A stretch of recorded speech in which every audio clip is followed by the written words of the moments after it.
नमस्कार दोस्तों, आज हम चर्चा करेंगे खंडेराव महाराज की आखिरी मुहिम की, यानी कुम्हेर के युद्ध या फिर बैटल ऑफ कुम्हेर की, और जानेंगे कि यह युद्ध आखिर हुआ क्यों था, इस युद्ध में हुआ क्या था और यह युद्ध खत्म कैसे हुआ था। तो दोस्तों, शुरुआत करते हैं उस समय की परिस्थितियों को समझने से। दोस्तों, इस समय जो दिल्ली का जो मुगल तख्त था वह बिल्कुल ही शक्ति विहीन था। वह मराठों की कृपा से ही दिल्ली के उस तख्त पर बैठे थे। वह एक तरह से मराठों के वसास थे। मराठे उनको प्रोटेक्शन देते थे और बदले में उनसे टैक्स या फिर पैसे जो भी है वह सालाना लिया करते थे।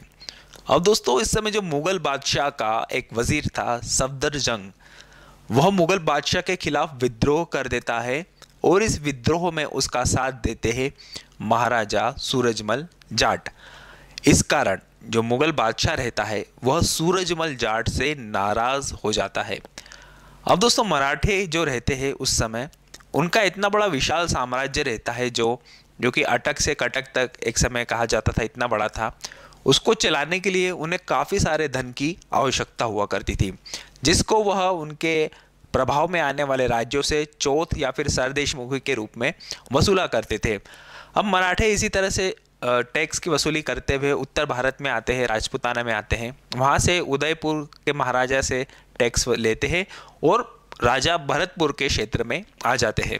अब वह महाराजा सूरजमल से भी टैक्स की मांग करते हैं, तो उनकी तरफ से नेगोशिएशन के लिए वह भेजते हैं अपने वकील रूपराम कटारिया जी। यह राजा सूरजमल की तरफ से आते हैं और यहाँ पे मराठा कन्फेडरेसी, जिसमें होलकर थे, सिंधिया थे, पेशवा थे, इनके जो सेनापति थे वह थे राघोबा दादा।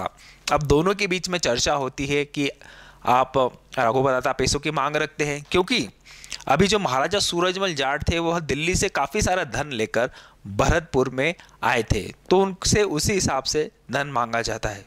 पर जो राजा सूरजमल रहते हैं वह इतना धन देने से मना करते हैं, वो कुछ कम धन देना चाहते थे। और दोनों के, राघोबा दादा और राजा सूरजमल जाट और उनके वकील जो भी थे रूपराम कटारी, उनके मध्य एक कंसेंसस नहीं बन पाता है कि हाँ चलो इतने पैसे ले लो और इतने पैसे हम ले लेंगे, तो नहीं होता। बहुत वार्ता होती है, कई दौर की बातचीत होती है, पर बात नहीं बन पाती। और अंत में जब बातों से काम नहीं होता है तब युद्ध ही एकमात्र विकल्प बचता है। तो इसलिए लड़ा गया था कुम्हेर का युद्ध। अब सफदरजंग को हटा के जो मुगल बादशाह था उसने वजीर बनाया था गाजीउद्दीन को, और गाजीउद्दीन मराठों को सूरजमल के खिलाफ वैसे ही भड़का रहा था और मुगल यही चाहते थे कि मराठे और जाट आपस में ही लड़ मरे। अब यहाँ पे महाराजा सूरजमल जाट अपने भरतपुर डिंग के किलों की व्यवस्था करके खुद चले जाते हैं कुम्हेर के किले में, जो कि बहुत एक सुरक्षित और मजबूत किला था। अब यहाँ पे आप मराठे और जाटों की शक्ति में अंतर को समझिए।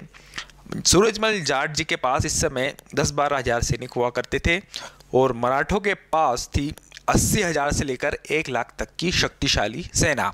तो मराठा सेना क्या करती थी उस समय कि वो जिन भी किले को उनसे टैक्स वसूली करना होता था वो वहाँ पे घेरा डालकर बैठ जाया करती थी। तो मराठा सेना चारों तरफ से कुम्हेर के किले की घेराबंदी कर लेती है, उसके आसपास के क्षेत्रों में भी कब्जा कर लेती है और धीरे धीरे जो कि दोनों तरफ की पक्षों से फायरिंग, तोप के गोले चलाना और कभी कभी छोटी मोटी मुठभेड़ भी हुआ करती थी।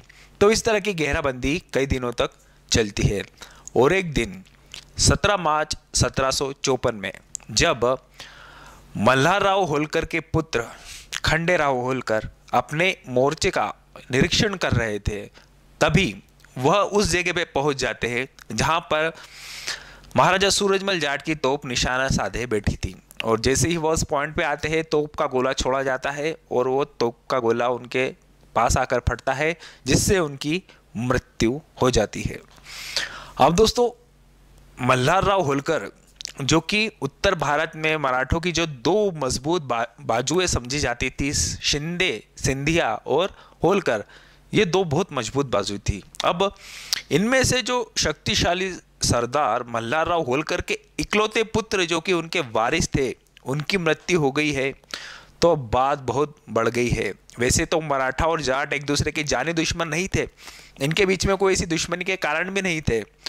और इन्होंने तो सफदर जंग के साथ में रोहिलों के खिलाफ जो युद्ध हुआ था उसमें, और मराठे तो साथ मिलकर लड़े थे रोहिलों के खिलाफ, तो ऐसी कोई बात नहीं थी। परंतु अब इस घटना के बाद, जिसमें मल्हारराव होलकर के इकलौते पुत्र खंडेराव की मृत्यु हो गई है, अब दोनों के बीच में गर्माहट बढ़ गई थी, काफ़ी टकरार बढ़ा देती है यह घटना।